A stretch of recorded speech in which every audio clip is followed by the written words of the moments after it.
welcome to AudioShelf. A place where we take you on a fantastic journey through our audiobook adventures. I'm Brad. And I'm Brittany. And we are the voices in your head.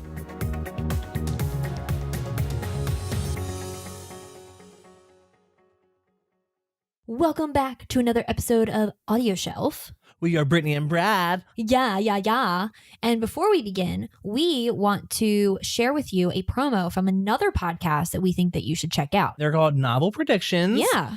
And I just love them. So please enjoy them, check them out, and follow them on social medias. So here's a little promo for you. Hi guys, I'm Kales. And I'm Allison. And we host Novel Predictions, a podcast where we laugh at ourselves and each other as one of us tries to predict the ending of a book the other has already read.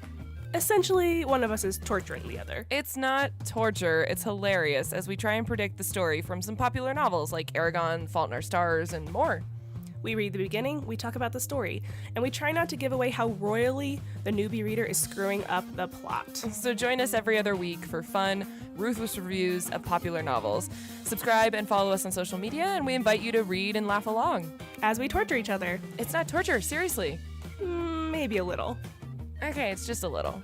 Thanks for listening, and keep making novel predictions. We really need a new outro. Oh, I just love them so much. I love them. They're just so natural and genuine. Yeah, they just sound so great. And I like what they're doing with their Instagram and all of their other social medias is that they're having fun with it. Mm-hmm. It's not a competition. Yeah. And their enjoyment of the material comes off. Yes. And I really just love them. Exactly. Yeah. So for today's review episode, because it is Monday right now. It's Monday. Yay! We are going to be doing Shadow and Bone, which Brad will tell you a little bit more about. Yes, Shadow and Bone is going to be a Netflix series soon. Oh my gosh. It's written by Leigh Bardugo. The narrator is Lauren Fortgang. The publisher is Audible Studios. And the audiobook release date was November 30th, 2012. We're really late to the game here. We are. But that's okay. At least we read it. At least we're there. At least we're in the game now. Exactly. We beat Netflix. Yeah. Like we know what it's going to be about. So the duration of this audiobook is 9 hours and 21 minutes, and the genre is fairy tales and folklore, science fiction and fantasy, art. What? My reaction exactly. What? Yeah, when I was gathering the genres, I saw on Amazon they had it under art. Art. I mean, our audience has to understand that we get these genres from Amazon. Yeah, and sometimes we make one up, but this is not a made up one. We wouldn't make up one that's just art. Art. So anyway, before we continue our review, we'd like to give a summary of the audiobook that we're reviewing. So Brittany, give us that summary. Sure. This one is taken from Amazon. Surrounded by enemies, the once great nation of Ravka has been torn in two by the Shadowfold, a swath of near impenetrable darkness crawling with monsters who feast on human flesh. Now its fate may rest on the shoulders of one lonely refugee. Alina Starkov has never been good at anything. But when her regiment is attacked on the fold and her best friend is brutally injured, Alina reveals a dormant power that saves her life, a power that could be the key to setting her war-ravaged country free. Wrenched from everything she knows, Alina is whisked away to the royal court to be trained as a member of the Grisha, the magical elite led by the mysterious Darkling. Yet nothing in this lavish world is what it seems. With darkness looming and an entire kingdom depending on her untamed power, Alina will have to confront the secrets of the Grisha and the secrets of her heart. When are you going to narrate an audiobook next? You need to do one soon. I just like descriptions. Yes, descriptions are fun. Yes, they are very fun. So let's talk about this book. Let's. Because we have lots to say. We do. But let's talk about the performance first of the audiobook narrator. Yeah. Lauren, I think, did an amazing job. All of her characters were different. I didn't get any of them confused. I loved her voice for the Darkling a lot. Yes. I kind of fell in love with his voice. Yeah, he can get it. Yeah. And then her voice for Alina made me sympathetic towards her. She's a character that I think you're supposed to not really because she's super self-conscious and you're just like, Alina, snap out of it and slap her in the face like Cher. But I felt sorry for her more than anger. And it's because of Lauren. Lauren did this phenomenal job of bringing her character to light. Exactly. And allowing us to see this kind of new beginning of this person. Mm-hmm. And I'm excited to follow along with the sequels to kind of see where Alina's character grows. Oh, yeah. And this is a great series. I mean, it's is it all out now because of the timing? Mm-hmm. Okay. Mm-hmm. So you can get all of the books and catch up with what Alina is doing. Yes, definitely. So more about Lauren. I want to go back to her voice from The Darkling for a minute. Yes. Okay. I listened to this audiobook in the tub. Oh. I did. This is our PG-13 podcast. I know, but I loved it. And it made me feel things, medically. Wait, is it medically? No. Physically and mentally and emotionally. So I just really appreciate Lauren's voice. There was a really great connection that I had with the Darkling's voice. It's a connection that you don't come by very often. No. The last time I had that connection was with Amy Rubinate with Maxon from The Selection. What about Caitlin Kelly? What about Caitlin Kelly? With the Cruel Prince? With Jude? Oh, girl. Jude was a girl. Did she make you? Maybe. I'm so confused. My sexuality is confused. Jude and what's his face? What is his face? We read so many books. Hey, Jude. Can you give us your name of the lover? Jude. Kirk. It's on the tip. It's literally on the tip of my tongue. Carden.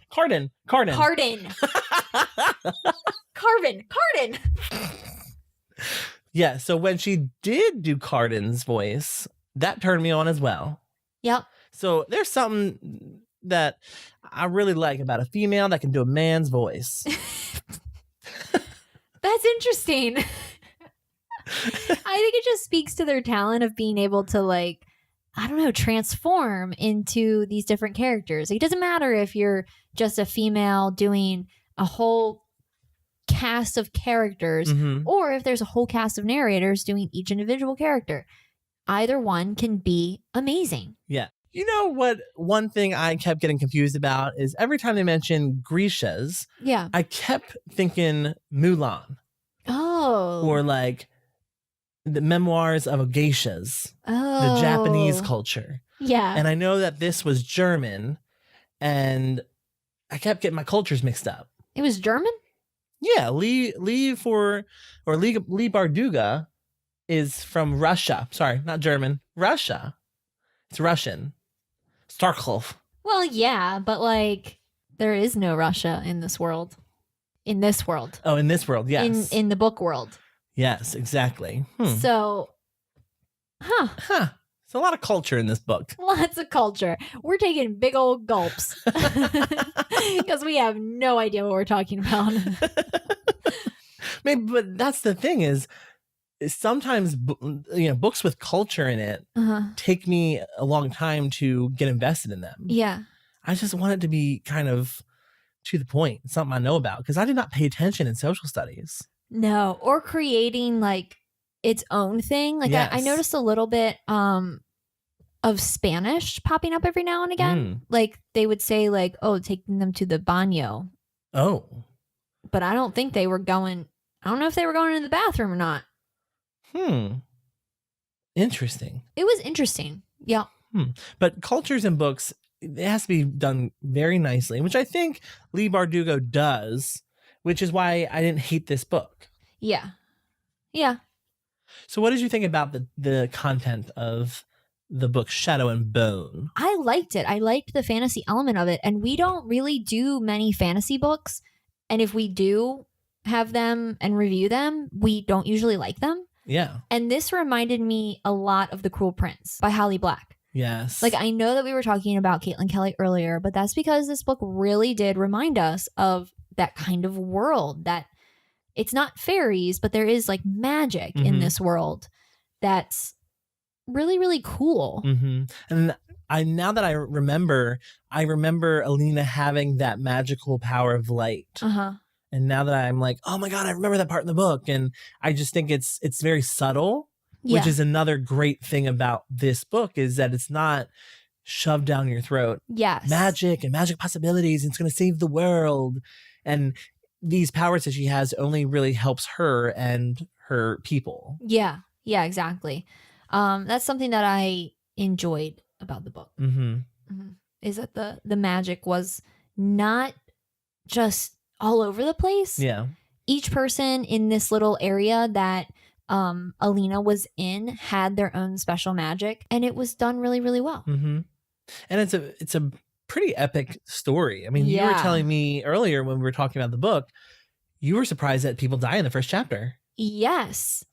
I mean, I was really surprised because I expected a love triangle to form with one of the characters that pretty much becomes monster meat immediately. I love monster meat. It's delicious and nutritious. Yes, and like that meat stick, it comes. Gimme. Put some cheese on it. Yes. Ooh. Monster meat. But yeah, I did not expect people to get eaten right away. Yeah. I thought it was a dream. I thought Alina, I thought that I blinked and missed something where Alina was, oh, I'm going to bed now. Good night. And she had this Final Destination type revelation dream. Like a sequence. Like a dream sequence. Like all of her friends were going to die. Yeah. But it wasn't. It was real life. Whew. Or at least book life. But that love triangle does come into play. Yes, it does. With the Darkling, and then there's Mal, and oh my gosh, so many good characters in this book. Yeah, there was a lot of good characters, and there was the bully girl. What was her name? Zoya. Zoya, that's it. Zoya, and she sounded like Zoya from Glow. Oh yes, very true. Yes, so I'm wondering if Alison Brie didn't take some liberties and listen to this audiobook. Ooh. Because she sounded, I was like, this is Alison Brie. Mind blown. Yeah. And there's a Netflix connection. Zoya. Oh my goodness. That's why they got the show. That's why. Glow. The book got bought. Glow. Totally made up by us, by the way. Oh, yeah. That connection is just not. But yeah, I did not like her because she was just, I didn't like her at all. She was just a jerk. And her first scene coming in, trying to steal attention. I'm like, girl, you're a narcissist. She needs to take several seats. Oh, yeah. So I'm very excited for the sequel. I'm not rushing out. For some reason, I'm not rushing out to get it. Right. But I'm excited about it. And I think once I see the first season on Netflix, that's going to be inspire me to follow up with the sequel. Yeah. So I'm curious as to what our listeners think of the Shadow and Bone series, because a lot of people love this series. I am curious as well because, yeah, this was released in 2012. So a little bit ago, a lot of people have probably picked it up and listened to it already. The hype may have died down just a little bit, but it should be picking back up because Netflix. Definitely. So I'm curious to hear what others think as well. So what are the names of the books? There's Shadow and Bone, and there's Siege and Storm and Ruin and Rising.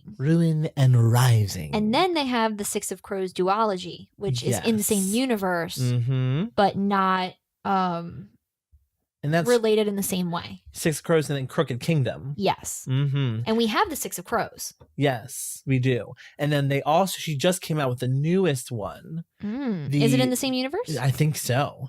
And it's called The Scars. What is it called? King of Scars. Untitled sequel to TBA.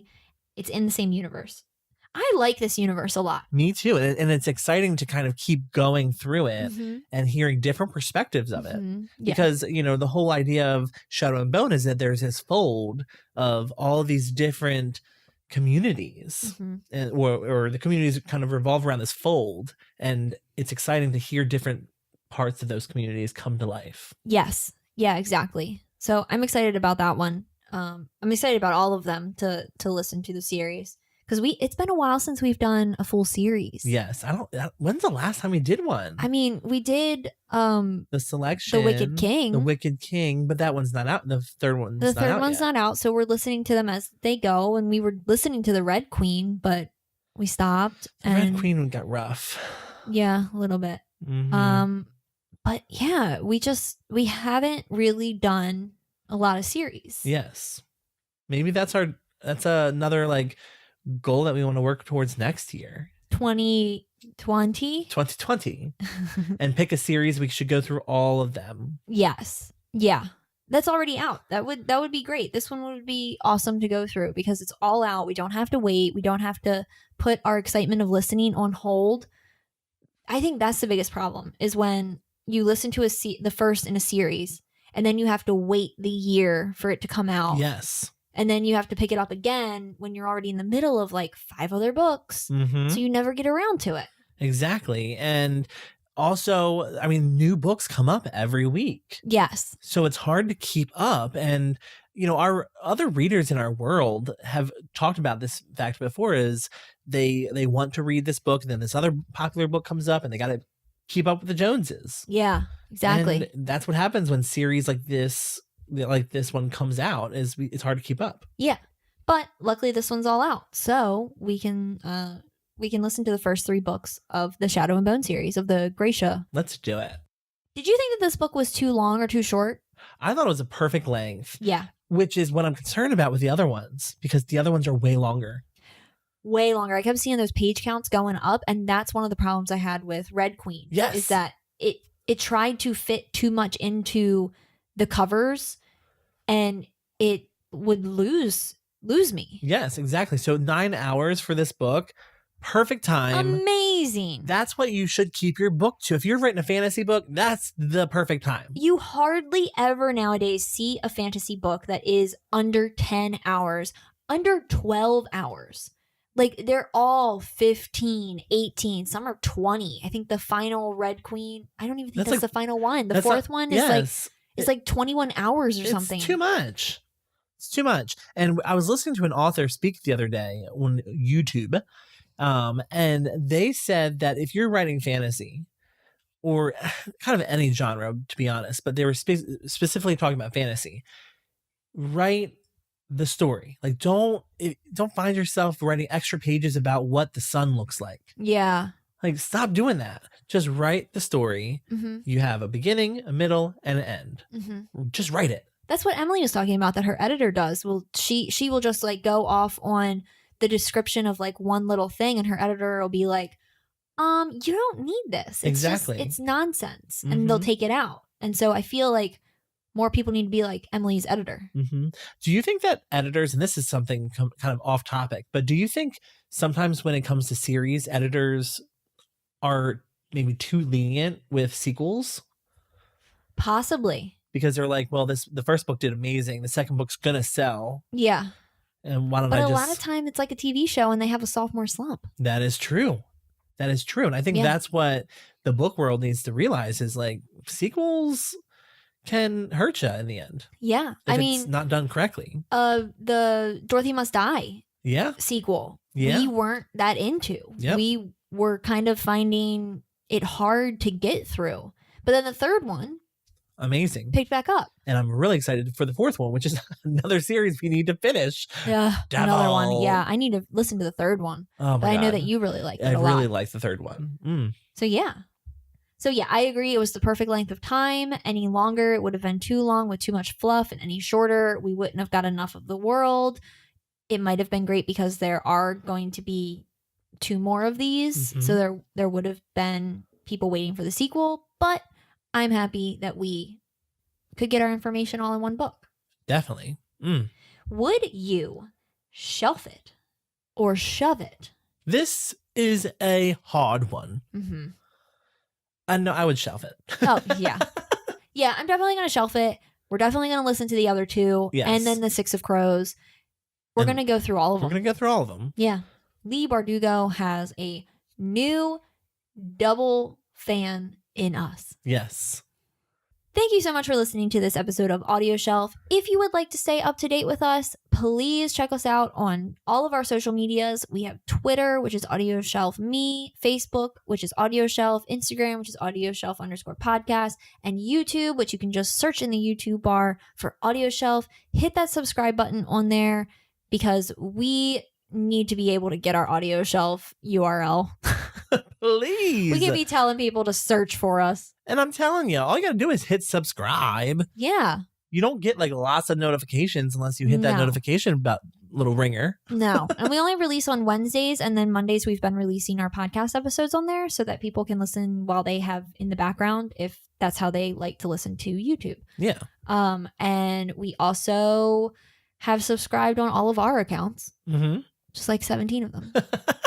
So we are at 30 subscribers on our BookTube. yeah, and I only have 3 other accounts that I are only subscribed. have one. I only have one. So that means that like 4 of those people, 26 of those people are real. Yes. Can't believe it. Can't believe it. It's organic. It is organic growth. So we're happy to see that growing. And if you would like to help us on our journey of growth, it sounds really gross. It sounds like we have like moles. Or Viagra. Yeah, that's true. Liquid Viagra. Please consider going to our Patreon if we haven't lost you by now. And donate $1 to help us get our goals in order and to help our show grow. And if you would like to get started in this series of Leigh Bardugo's Shadow and Bone series, please go to our website at audioshelf.me and click on the Audible affiliate link to download 2 free books. Free. Once you get your 30-day free trial. You can cancel Cancel. at any time. You get to keep the credits and the books. And then make up another email and then get another trial. We probably shouldn't be telling you that. No, these are our trade secrets. Just kidding. We have a subscription. Yes, we do. We do. We pay. We do. All right. So until next time. Bye. Bye. This has been AudioShelf, where we release new podcast episodes every Monday and Thursday, and YouTube reviews every Wednesday. If you want to stay updated, listen to previous episodes, or suggest audiobooks for us to feature, visit us at audioshelf.me. We are Brad and Brittany. Thank you for listening. Future Storm. And the third one. What is it called? Alexi Mateo.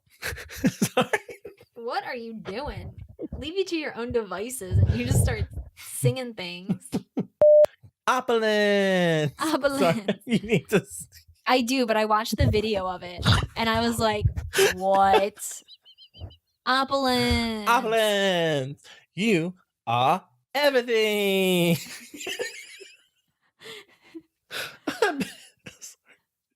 I do not even understand. Like, what? Well, Michelle kept saying, like, you have to say opulence.